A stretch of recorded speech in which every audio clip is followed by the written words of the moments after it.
أعوذ بالله من الشيطان الرجيم. بسم الله الرحمن الرحيم.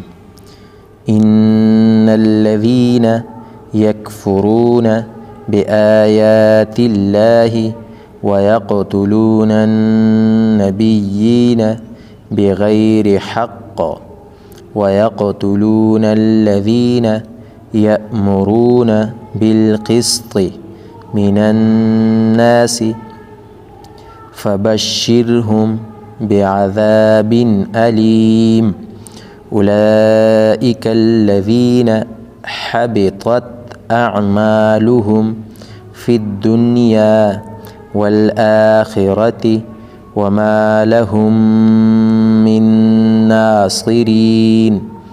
ألم تر إلى الذين أوتوا نصيبا من الكتاب يدعون إلى كتاب الله ليحكم بينهم ثم يتولى فريق منهم وهم معرضون.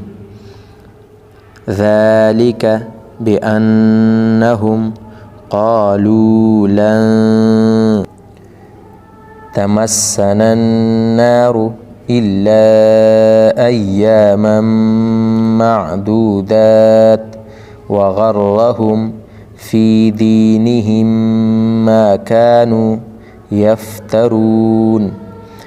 فكيف إذا جمعناهم ليوم لا ريب فيه ووفيت كل نفس ما كسبت وهم لا يظلمون.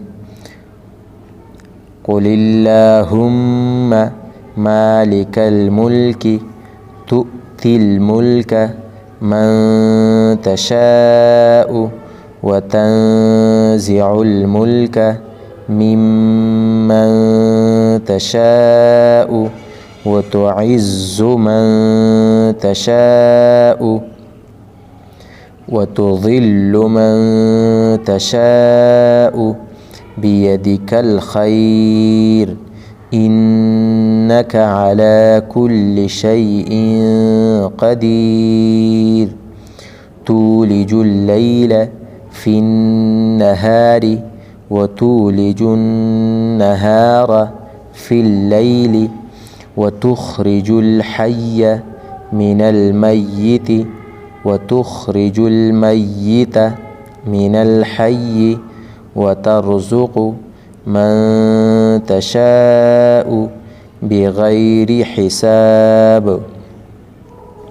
لا يتخذ المؤمنون الكافرين أولياء من دون المؤمنين ومن يفعل ذلك فليس من الله في شيء إلا أن تتقوا منهم تقاه ويحذركم الله نفسه وإلى الله المصير.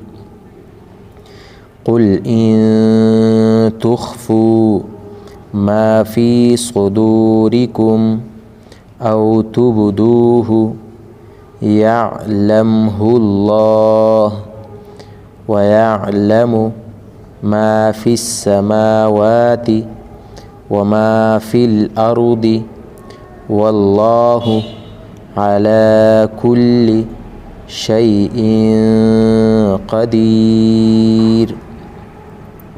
يوم تجد كل نفس ما عملت من خير محضرا